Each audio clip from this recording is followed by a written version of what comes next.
10 മിനിറ്റിന് ചൂണ്ടിട്ടപ്പോൾ നമുക്ക് ഇത്രയും ലൂട്ട് കിട്ടിയിട്ടുണ്ട്. ഫിഷിംഗ് റോഡ് വെച്ചിട്ട് കറക്റ്റ് 10 മിനിറ്റ് ഞാൻ ചൂണ്ടിട്ടു. എനിക്ക് കിട്ടി ലൂട്ട് എന്തൊക്കെയാണെന്ന് നോക്കുക ഗൈസ്. ഞാൻ കുറച്ച് നേരം ഈ ഒരു നോർമൽ ചൂണ്ടയിട്ടോണ്ടിരുന്നപ്പോൾ എനിക്ക് ഈ ഒരു ഫിഷിംഗ് റോഡ് കിട്ടി. അന്നേരം അതിനകത്തുനിന്ന് എനിക്ക് ലക്ക് ഓഫ് ദ സീ 2 ഉണ്ട്, പിന്നെ വെൻഡിങ് ഉണ്ട്. വെൻഡിങ് ഉള്ളതുകൊണ്ട് തന്നെ നമുക്ക് മീൻ പിടിക്കുമ്പോൾ നമുക്ക് XP കിട്ടില്ല. അപ്പോൾ നമുക്ക് ആ XP നമുക്ക് കറക്റ്റായിട്ട് ഈ ഒരു ഫിഷിംഗ് റോഡിലോട്ട് കയറി ഇത് മെൻഡ് ആയിക്കോളും. ഈ ഒരു എൻചാൻറ്റിങ് ബുക്കും നമുക്ക് ഈ ഒരു ഫിഷിംഗ് റോഡും കിട്ടിയിട്ടുണ്ട്. ഈ 2 ഫിഷിംഗ് റോഡ് നമുക്ക് കമ്പൈൻ ചെയ്ത് കഴിഞ്ഞാൽ നമുക്ക് ഒരു അടിപൊളി ഫിഷിംഗ് റോഡ് ഉണ്ടാക്കാൻ പറ്റും. നമുക്ക് ഏറ്റവും അത്യാവശ്യമായിട്ട് ഒരു ബുക്ക് കിട്ടി, ഫയർ ആസ്പെക്ട് 2, പിന്നെ മെൻഡിങ് പവർ 4. ഈ 3 എൻചാൻറ്റിങ് നല്ല കിടിൽ എൻചാൻറ്റിങ്. ഞാൻ എന്തായാലും ഈ മെൻഡിങ് മാത്രമേ എടുക്കത്തുള്ളൂ, അതാണ് കിട്ടാൻ പാട്. അത് നമുക്ക് വില്ലേജറിൽ നിന്ന് മാത്രമേ ഇത് വാങ്ങിക്കാൻ പറ്റത്തുള്ളൂ. ബാക്കിയെല്ലാം നമുക്ക് എൻജോയ് ചെയ്ത് ഒപ്പിക്കാൻ പറ്റും. മിക്കവാറും ഞാനത് എൻ്റെ പിക്കാക്സിലോട്ട് ആഡ് ചെയ്യാൻ ചാൻസ് ഉണ്ട്. ഞാൻ നോക്കട്ടെ. എന്തായാലും നമുക്ക് ഈ 2 ഫിഷ് റോഡും കൂടെ കമ്പൈൻ ചെയ്യാം. അതിന് നമ്മുടെ കയ്യിൽ മറ്റേ അയണുണ്ട്. പിന്നെ നമ്മൾ കഴിഞ്ഞ എപ്പിസോഡിൽ സ്മെൽറ്റ് ചെയ്യാൻ പറ്റിയ അയണെല്ലാം സ്മെൽറ്റായിട്ട് നമുക്ക് 2 സ്റ്റാക്ക് അടുപ്പിച്ച് അയൺ കിട്ടിയിട്ടുണ്ട്. കണ്ട് ഇത്രയുണ്ട്. പിന്നെ ഒരുപാട് ഗോൾഡ്, ഒരുപാട്. അതിൽ നിന്ന് കുറച്ചിങ് എടുത്തിട്ട് നമുക്കൊരു ആൻവിൽ ഉണ്ടാക്കാം. അത് നമുക്ക് അടുത്ത് വെച്ചേക്കാം. ഇതിനകത്ത് വെച്ചിട്ട് നമുക്കിനി കമ്പൈൻ ചെയ്യാം. ഓക്കെ, അങ്ങനെ ഒരു കിടിലിന് ഫിഷർ റോഡ് ഉണ്ടാക്കിയിട്ടുണ്ട്. കറക്റ്റ് 50 ദിവസത്തിലോട്ട് കടന്നിരിക്കുകയാണ്. ഈ 50ാമത്തെ ദിവസം നമ്മൾ ഒരുപാട് കാര്യങ്ങൾ ചെയ്യും. ഇന്നത്തെ എപ്പിസോഡിൽ നെതറിൽ വില്ലേജറിനെ കൊണ്ടുവരണം. നമ്മുടെ ആ ഒരു വില്ലേജിൽ നിന്ന് നമുക്ക് ഇങ്ങോട്ടേക്ക് വില്ലേജറിനെ കൊണ്ടുവരണം. കൊണ്ടുവന്നിട്ട് വേണം നമുക്ക് അടുത്ത എപ്പിസോഡിൽ ബ്രീഡർ ഉണ്ടാക്കാനായിട്ട്. ബ്രീഡർ ഉണ്ടാക്കി കഴിഞ്ഞാൽ പിന്നെ അവിടെ നിന്ന് ഇടുന്ന വില്ലേജേഴ്സിനെ വെച്ചിട്ട് ഇഷ്ടം പോലെ ഫാർമുകൾ നമുക്ക് ഉണ്ടാക്കാൻ പറ്റും. ഡയമണ്ട് ആർമർ നമുക്ക് അമ്മാട്ടിൽ നിന്ന് വാങ്ങാൻ പറ്റും. പിന്നെ കുറച്ച് പ്ലാൻസ് ഞാൻ ഇന്നത്തെ എപ്പിസോഡിൽ പറയും. ഒരു ലാൻഡിന് വെക്കാം കഴിച്ച്. രാത്രി ആകുമ്പം വെട്ടമില്ല, അകത്തല്ലല്ലോ, ഗ്രൗണ്ട് ഫ്ലോറിൽ.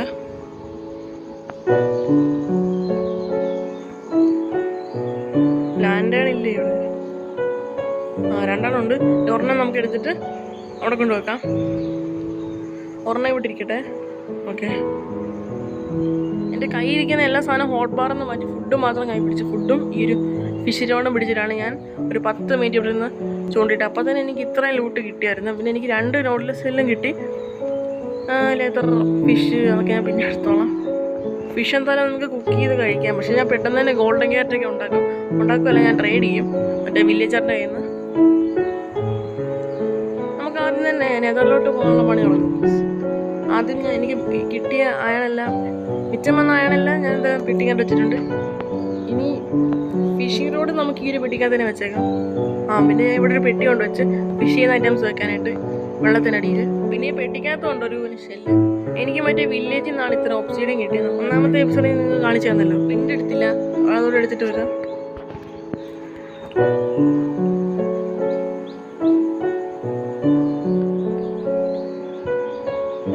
ഫിൻഡ് ആൻഡ് സ്റ്റീൽ പൊട്ടിപ്പോയെന്നാണ് തോന്നുന്നത്.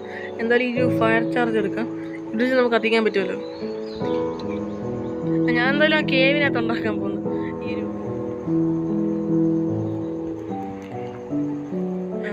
ഒബ്സിഡിയൻ തന്നെ എക്സ്ട്രാ ബ്ലോക്ക് ആക്കി ഞാൻ എന്തായാലും ഫയർ ചാർജ് വെച്ച് ഇത് കത്തിച്ചിട്ടുണ്ട്. ഞാൻ എന്തായാലും മോളിൽ പോയിട്ട് ഈ ഒരു സംഭവം എല്ലാം കൊണ്ട് വെച്ചിട്ട് വരാം. ഇതിൽ കയറി എൻ്റെ ആർമറും ടൂൾസ് എല്ലാം ഈ പെട്ടിക്കകത്ത് വെച്ചേക്കാം. ഇല്ലെങ്കിൽ എങ്ങനത്തെ ഭയമാണെന്ന് എനിക്കറിയത്തില്ല. നമുക്ക് കയറാം ഗൈസ്. ഇതിന് നല്ലൊരു സ്പോട്ടിൽ കിട്ടിക്കഴിഞ്ഞാൽ എനിക്ക് കുറച്ചുകൂടെ നല്ലതായിരുന്നു. എവിടെയാണ്? ഭാഗ്യം. മറ്റേ മാർബിള് മറ്റേ സംഭവം എന്തായിരുന്നു? എൻ്റെ പേര് ഞാൻ മറന്നുപോയി. ഈ ഭയം എൻ്റെ പേര് ഞാൻ മറന്നുപോയി. എന്നാലും തൊട്ടടുത്ത് ബാസ്റ്റിനൊക്കെ ഉണ്ട്. ഫോർട്രസ് എവിടെ? എന്തായാലും എൻ്റെ കയ്യിൽ വലിയ സംഭവങ്ങളൊന്നുമില്ല. അതുകൊണ്ട് ഞാനൊന്ന് ചുറ്റിക്കറങ്ങാൻ പോകുന്നു. ഞാൻ ഒന്ന് ബേസിൽ പോയിട്ട് കുറച്ച് ബ്ലോക്ക് എടുത്തിട്ട് വരാം. ഈ ഡീപ് സ്ലേറ്റ് ഉണ്ടോ? 2 സ്റ്റാക്ക് എടുത്തിട്ടുണ്ട്. പിന്നെ നമ്മൾ കറക്റ്റ് ഈ ഒരു ബയോമിൽ വന്നുകൊണ്ട് നമുക്ക് ഇവിടെ നിന്ന് എൻ്റർമാനെ കിട്ടും. എൻ്റർപ്പേൾ ഒപ്പിക്കാൻ പറ്റും.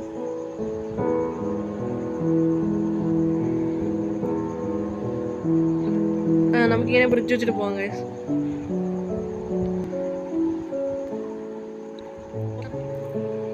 ഓക്കെ, നമ്മൾ മുകളിലെത്തി. ഇവിടെ ബ്രൂട്ടൊക്കെ ഉണ്ട്. മറ്റേ എന്ത് ലാവ ഏറി നിൽക്കുന്നത് എനിക്കറിയത്തില്ല.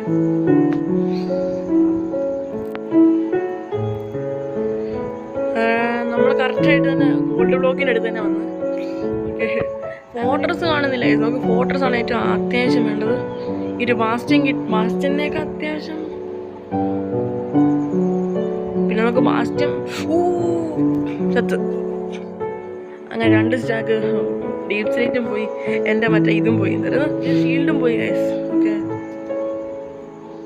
ഞാൻ എന്തായാലും ഇതുകൊണ്ടാണ് ഞാൻ ആർമറൊന്നും കൊണ്ടുപോയത്, എൻ്റെ വെറുതെ ഡയമണ്ട് പിക്കാക്സ് കളയാനായിട്ട്. നേരത്തെ പോയപ്പോൾ അവിടെ ഒരു മോബ് സ്പോണല്ലേ, ഞാനിപ്പോൾ കറക്റ്റായിട്ട് എൻ്റെ ടൂൾസും ആർമറും കൊണ്ട് പോകുമ്പോൾ അവിടെ എന്തെങ്കിലുമൊക്കെ സ്പോണാവും അങ്ങനെ. ഓക്കെ ഓക്കെ, ഒന്നും സ്പോണായില്ല. സൂക്ഷിച്ച് പോകണം കഴിയും. ഇപ്പം നമ്മുടെ എൻ്റെ മറ്റേ ഈ പിക്കാക്സ് ഉണ്ട്, ഡയമണ്ട് പിക്കാക്സ്. അയ്യോ, ഞാൻ എങ്ങാനും താഴോട്ട് പോയി കഴിഞ്ഞാൽ ഈ ഒരു അയൺ ആർമറാണ്, നമുക്ക് ഫോൾ ഡാമേജ് നല്ല രീതിയിൽ കിട്ടും. ഗോൾഡ്, ഇഷ്ടം പോലെ ഗോൾഡ് നമുക്ക് ഇവിടുന്ന് കിട്ടും ഗൈസ്. താഴോട്ട് പോലെ പിന്നെ ഈ ബാസ്റ്റ്യൻ ഉണ്ടെങ്കിൽ നമുക്ക് നെതറൈറ്റ് ആർമറൊക്കെ ഉണ്ടാക്കാൻ പറ്റത്തുള്ളൂ, അത് വേറെ കാര്യം. അതുകൊണ്ട് ബാസ്റ്റ്യൻ ഞാൻ നല്ലൊരു ഫൈൻഡായിട്ട് കാണുന്നു. തൊട്ടടുത്ത് തന്നെ ഉണ്ടല്ലോ. വേറെ എന്തായാലും ഇവിടെ നിന്ന് എടുക്കാനുണ്ടോ മറ്റേ വേറെ എന്തേലും? അതെനിക്ക് റെക്കോർഡ് ചെയ്യാൻ പറ്റത്തില്ല, അതെനിക്ക് റെക്കോർഡ് ചെയ്യാൻ പറ്റിയില്ല. ഞാൻ കറക്റ്റ് താഴോട്ട് വീണപ്പോൾ തന്നെ ഈ ഒരു വെയിനകത്താണ് വീണ. എൻ്റെ ലക്ക് തിരിച്ചെങ്ങനെ കാര്യം.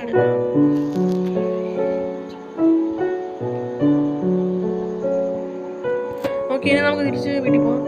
എന്തായാലും മഷ്റൂം എടുത്തോണ്ട് പോയാൽ മഷ്റൂം കിട്ടാൻ പാടാണ്, പ്രത്യേകിച്ച് ആ ഒരു കളർ. ഓക്കെ ഗൈസ്, അങ്ങനെ നെതറും ചുറ്റിക്കറങ്ങി നമ്മൾ സേഫായിട്ട് വീട്ടിൽ വെച്ചിട്ടുണ്ട്. ഇനി കിട്ടിയ ഗോൾഡെല്ലാം കൊണ്ട് വീട്ടിൽ വെക്കാം. 3 സ്റ്റാക്ക് 10 ഗോൾഡ് ഗൈസ്, പിന്നെ എന്തോ വേണം. ഓക്കെ ഗൈസ്, അങ്ങനെ നമ്മൾ ഗോൾഡൻ ക്യാരറ്റ് ഉണ്ടാക്കാൻ പോവാണ് ഗൈസ്. ഇപ്പം കിട്ടിയ ഗോൾഡിന് നമുക്ക് നഗറ്റാക്കണം.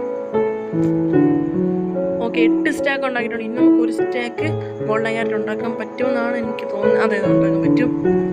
അങ്ങനെ ഞാൻ 1 സ്റ്റാക്ക് ഗോൾഡൻ ക്യാരറ്റ് ഉണ്ടാക്കിയിട്ടുണ്ട്. ബാക്കി 2.5 സ്റ്റാക്ക് ഗോൾഡ് പിന്നെയുണ്ട്. അതിനടുത്ത് പെട്ടിക്കകത്തേക്കാം. ഞാൻ ആദ്യമായിട്ടാണ് ഇങ്ങനെയൊക്കെ ഗോൾഡൻ ക്യാരറ്റ് ഉണ്ടാക്കുന്നത്. ഞാൻ വേറെ വേണ്ടി കയറുമ്പോൾ ഒക്കെ കുറേ കളിച്ച് പോയിട്ടാണ് ഞാൻ ഉണ്ടാക്കാറ്. ഈ ഡയമണ്ട് ആർമറൊക്കെ ഉണ്ടാക്കിയിട്ട് അതിൻ്റെ കൂടെയാണ് ഞാൻ ഇത് ഗോൾഡൻ ക്യാരറ്റ് ഉണ്ടാക്കാറ്. ഇങ്ങനെ ഈ ഒരു രീതിയിൽ മൈൻഡ് ചെയ്ത് ഉണ്ടാക്കാറില്ല ഞാൻ. ഓക്കെ, കൂടുതലും വില്ലേജറിനെ ട്രേഡ് ചെയ്യും, അല്ലെങ്കിൽ ഞാൻ ഗോൾഡ് ഫാർമും ക്യാരറ്റ് ഫാർമും ഒരുമിച്ച് ഉണ്ടാക്കും. എന്നിട്ട് അതിൽ നിന്ന് ഗോൾഡൻ ക്യാരറ്റ് ഉണ്ടാക്കും. ഇങ്ങനെ മൈൻഡ് ചെയ്ത് ഗോൾഡ് വെച്ച് ഞാൻ ഇനി എനിക്ക് വെച്ചെന്നാൽ എനിക്ക് ഗോൾഡൻ ക്യാരറ്റ് തിന്നാൻ പറ്റും. ഓക്കെ, ഇനി നമ്മൾ ചെയ്യാൻ പോകുന്നത് വില്ലേജറിനെ കൊണ്ടുവരാനാണ്. ഓക്കെ, അപ്പോൾ നമുക്ക് ആദ്യം തന്നെ 2 ബോട്ട് ഉണ്ടാക്കണം. ഓക്കെ, ഒരു ബോട്ട് ഉണ്ടാക്കിയിട്ടുണ്ട്. ഒരു ബോട്ട് മറ്റേ കടലിൻ്റെ സൈഡിൽ ഇരിപ്പുണ്ട്. ഞാൻ ഇതിനു മുമ്പ് ഉപയോഗിച്ച ബോട്ട് അവിടെ കിടപ്പുണ്ട്. അതിൽ തുഴഞ്ഞ് നമുക്ക് അങ്ങോട്ടേക്ക് പോവാം. നമുക്ക് ഇവിടെ നിർത്തണ്ടായിരുന്നു, നമുക്ക് അപ്പുറത്ത് തന്നെ പോവാം ഗൈസ്. അപ്പുറത്തും മറ്റേ കടലില്ല, കടലിൻ്റെ സ്ഥലമില്ല വില്ലേജറിൽ. അപ്പോൾ കുറച്ചുകൂടി എളുപ്പത്തിൽ നമുക്ക് വില്ലേജറിനെ ലൂവർ ചെയ്ത് കൊണ്ടുവരാൻ പറ്റും. ഓക്കെ, ഇവിടെ കൊണ്ട് നിർത്താൻ പോകുന്നു. യെസ്, ഇനി 2 വില്ലേജറിനെ പിടിച്ചിട്ട് നിങ്ങൾ ഞാൻ അപ്ഡേറ്റ് ചെയ്യും. 2 വില്ലേജേഴ്സിനെ നമ്മൾ പിടിച്ചിട്ടുണ്ട്. ഇനി ഇവനെ ഈ ലീഷ് വെച്ചിട്ട് അങ്ങോട്ടേക്ക് കൊണ്ടുവരണം. 2 ഫാമേഴ്സാണ്. അല്ല, അതിന് മുമ്പ് നമുക്ക് അവന്മാരുടെ വർക്ക് സ്റ്റേഷൻ പൊട്ടിക്കണ്ടേ. ഇനി ഇത് വലിയ പാടൊന്നുമില്ല. ഞാൻ പെട്ടെന്ന് തന്നെ ഒരാൾ ഇവിടെ തന്നെ നിൽപ്പുണ്ടായിരുന്നു, ഒരാളെ വേണ്ടി ഇവിടെ നിൽപ്പുണ്ടായിരുന്നു. അവനെ ഞാൻ ഇങ്ങനെ തള്ളി അങ്ങോട്ടേക്ക് കൊണ്ടുവന്നിട്ട് 2 പേര് ഒറ്റ പോട്ട് ഇരുത്തിയിട്ടുണ്ട്. പുറത്ത് ഇടിവെട്ടി മഴ കഴിച്ചു, നമുക്ക് കിടന്നുറങ്ങാം. കേസ് അങ്ങനെ നമ്മൾ 2 വില്ലേജേഴ്സിനെ അവിടെ നിന്ന് കിഡ്നാപ്പ് ചെയ്തിട്ടുണ്ട്. ഇനി നമുക്ക് ഈശ പൊട്ടി പോകും. അവന്മാരെ കൊണ്ട് പോകുമ്പോൾ പൊട്ടി പോകത്തില്ലെന്നാണ് തോന്നുന്നത്. ഞാൻ എൻ്റെ ഐലൻഡിൻ്റെ കുറച്ച് ഭാഗം ഞാൻ കണ്ട്, അങ്ങോട്ടേക്ക് നമുക്ക് ചെല്ലാം. ഓക്കെ, ഇവന്മാർ ആ വർക്ക് സ്റ്റേഷൻ പൊട്ടിച്ചായിരുന്നു, എന്നിട്ട് ഇവന്മാർ പോയില്ല. അപ്പം ചിലപ്പോൾ ബോട്ടിൽ നിന്ന് ഇറങ്ങുമ്പോഴത്തേക്കും അത് ശരിയായിക്കോളും. ഇനി നമുക്ക് ഫ്യൂച്ചർ പ്ലാൻസിനെ പറ്റി പറയാം കേസ്. ഞാൻ എന്തായാലും ഇവന്മാരെ വെച്ചിട്ട് ഇവിടെ ഈ അടുത്തൊന്നും ബ്രീഡർ ഉണ്ടാകത്തില്ല. ഞാൻ എന്തായാലും ദൂരെ പോയിട്ട് കാണിച്ചു തരാം. ഞാൻ നമ്മുടെ ഐലൻഡിൻ്റെ കുറച്ച് ദൂരെ വന്നിട്ടുണ്ട്. ഇനി ഇവിടുന്നും മാറി ഇതാണ്ട് ഈ സൈഡിൽ താഴെ എങ്ങാനും മാറ്റിയ ഒരു ബ്രീഡർ ഞാൻ ഉണ്ടാകത്തുള്ളൂ. കാരണം എന്താണെന്ന് വെച്ച് കഴിഞ്ഞാൽ ആ വില്ലേജറിനെ വെച്ചിട്ട് ഒരു ബ്രീഡർ ഉണ്ടാക്കി കഴിഞ്ഞാൽ അയൺ ഫാർം ദൂരെ വേണം ഉണ്ടാക്കാനായിട്ട്. അവിടെ ആ ഒരു സൈഡിൽ ബ്രീഡർ ഉണ്ടാക്കിയിട്ട് ഞാൻ കുറേ ദൂരം പോയിട്ട് എൻ്റെ വീടിൻ്റെ തൊട്ടടുത്തായിരിക്കും മറ്റേ അയൺ ഫാർം ഉണ്ടാക്കാൻ പോകുന്നത്. കാരണം ഈ അയൺ ഫാർമും ബ്രീഡറും ഒക്കെ അടുത്ത് വെച്ച് കഴിഞ്ഞാൽ, അതായത് അയൺ ഫാർമെന്നല്ല, ഈ വില്ലേജറിനെ വെച്ച് എന്തൊക്കെ ബിൽഡ് ചെയ്യുന്നുണ്ടോ അതെല്ലാം അടുത്തടുത്ത് വെച്ച് കഴിഞ്ഞാൽ അതിലേതെങ്കിലും ഒന്ന് ബ്രേക്ക് ആവും. അതുകൊണ്ട് നമുക്ക് അത് 2 അടുപ്പിച്ച് വെക്കാൻ പറ്റത്തില്ല. പിന്നെ ഇതിലെന്തെങ്കിലും പ്രശ്നം പറ്റി 2 ബ്രേക്ക് ആയി കഴിഞ്ഞ് കഴിഞ്ഞാൽ പിന്നെ അത് റീബിൽഡ് ചെയ്യാനും ഭയങ്കര പാടാണ്. പിന്നെ ഇത് അയൺ ഫാർം എൻ്റെ തൊട്ടടുത്തിരിക്കണം എന്ന് എനിക്ക് ആവശ്യമുണ്ട്. കാരണം വീടിനകത്ത് നിൽക്കുമ്പോൾ തന്നെ നമുക്ക് ആ ഒരു അയൺ ഫാർം വർക്ക് ആയിക്കോളും. ഇതിൽ ബ്രീഡ് ഉണ്ടാക്കാനുള്ള റീസോഴ്സിനെ ഞാൻ ഗ്യാദർ ചെയ്ത് വെച്ചോളാം. ഓക്കെ, അപ്പോൾ എന്താ പറഞ്ഞാൽ ഓഫ് ക്യാമറയിൽ ആ ഒരു വില്ലേജേഴ്സിനെ തുഴഞ്ഞ് അപ്പുറത്തും കൊണ്ട് വെച്ചോളാം, ആ ബ്രീഡർ ഉണ്ടാക്കേണ്ട സ്ഥലത്ത്. ഇന്നത്തെ എപ്പിസോഡ് നമ്മൾ ഒരുപാട് കാര്യങ്ങൾ ചെയ്ത് മറ്റേ നമ്മൾ നെതറിൽ പോയിട്ട് നമുക്ക് ഗോൾഡ് കിട്ടി, ഗോൾഡ് ചെയ്യാൻ ഗോൾഡൻ ക്യാരറ്റ് ഉണ്ടാക്കി. പിന്നെ 2 വില്ലേജേഴ്സിനെ നമ്മൾ ഇങ്ങോട്ടേക്ക് കൊണ്ടുവന്നു. പിന്നെ അടിപൊളി എൻചാൻറ്റിങ് ബുക്കും കിട്ടി, ഒരു ഗോൾഡ് ഫിഷ് റോഡും കിട്ടി. അതിനകത്തെ എപ്പിസോഡ് ഇത്രയുള്ളൂ ഗൈസ്. അടുത്ത വീഡിയോ കാണാം.